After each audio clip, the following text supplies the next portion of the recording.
Watch this. Your backhand keeps failing because you're swinging your whole arm. One small elbow fix changes everything.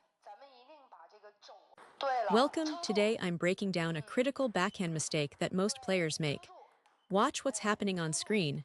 The key is to brace your elbow and keep it stable. Your forearm works underneath, it stays low. Don't lift the whole arm and let it follow along like this. If your elbow drifts up and your entire arm moves as one unit, you lose control.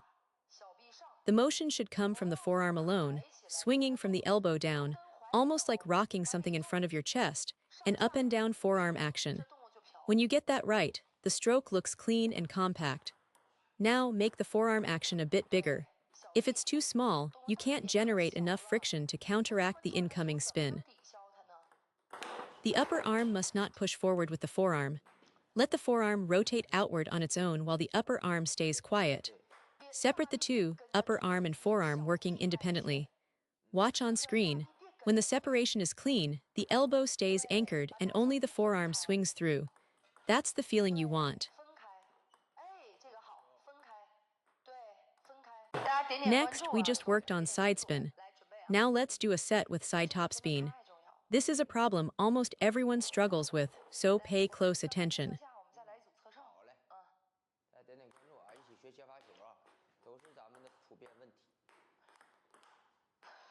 Now when the ball comes fast, you need to match that speed. If you're too slow, you can't stay in the rally. Watch, my partner fires one at me. Feel that? When you're late, you lose control. But when you match the incoming tempo and punch right on time, the arc tightens and you can place the ball much better.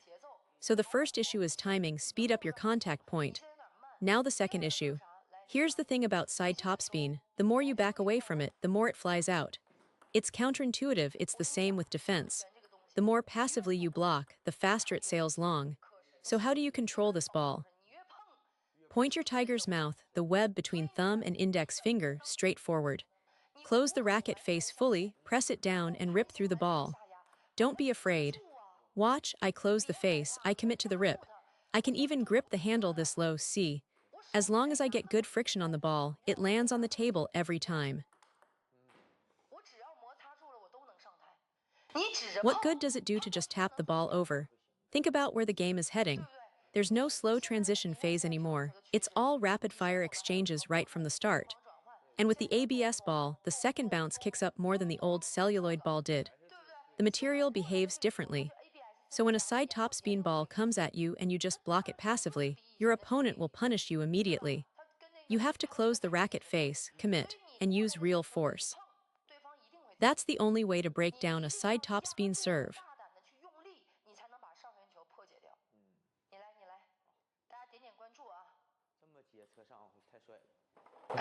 Watch, when I close the face and commit, there's real force meeting the ball. It has nothing to do with matching the incoming power. Even when I swing loosely, I can still kill it onto the table. The key is your starting racket angle.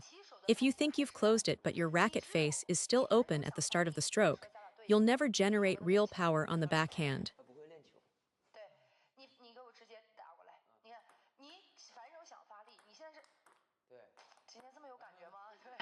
Right now your stroke looks like this, can you see the problem? You want to hit hard, but you need to close the face and rip downward through the ball. You think you've closed it, but at the start of your swing the racket is still open. Watch what happens when I leave the face even slightly open and try to power through, the ball flies off immediately. Every time. If you keep the face open, you're stuck just patting the ball, absorbing whatever spin your opponent gave you. If you want to attack, you must brush the upper middle part of the ball. That's the only way to generate your own spin. Watch, I close the face aggressively, and I press down even more.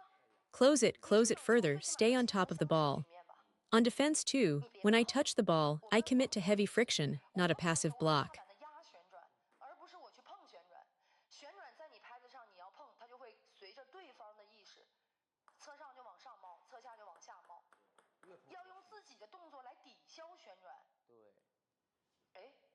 Then so remember, always drive forward, just like we practiced. On the backhand, whenever you want to generate power, no matter what spin is coming, you must close the racket face and push forward. Watch, I close the face and brush forward through the ball. Against side topspin, I simply never miss this way. But the moment you get tentative and lift upward, the ball sails long every single time. See, even a little bit of hesitation and the ball flies out. The more you lift, the more you tap passively, the worse it gets.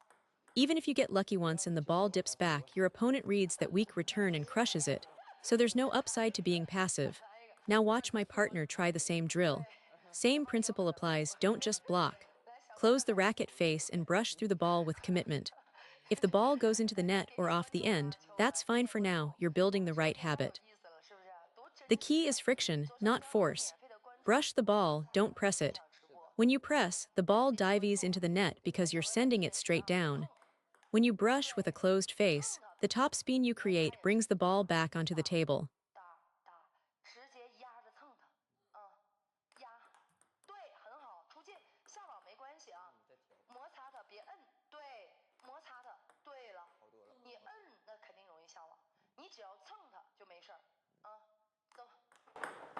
Watch, this is how you should receive this ball.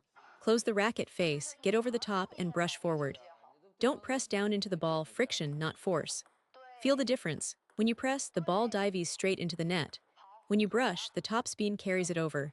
See that? Much better. Notice how the forearm stays compact, the elbow is anchored near the body, and the hand drives forward through contact with a slight closing motion over the ball. The wrist turns over the top at the moment of contact, creating that thin, grazing friction. If you're practicing this at home, the most important thing is to trust the technique. Believe that closing the racket face and brushing forward will keep the ball on the table. Commit to it. If you never commit, you'll spend years receiving this ball the same passive way. Go back and drill that forearm separation exercise until it becomes automatic. Trust the technique, commit to the stroke, and the ball will stay on the table.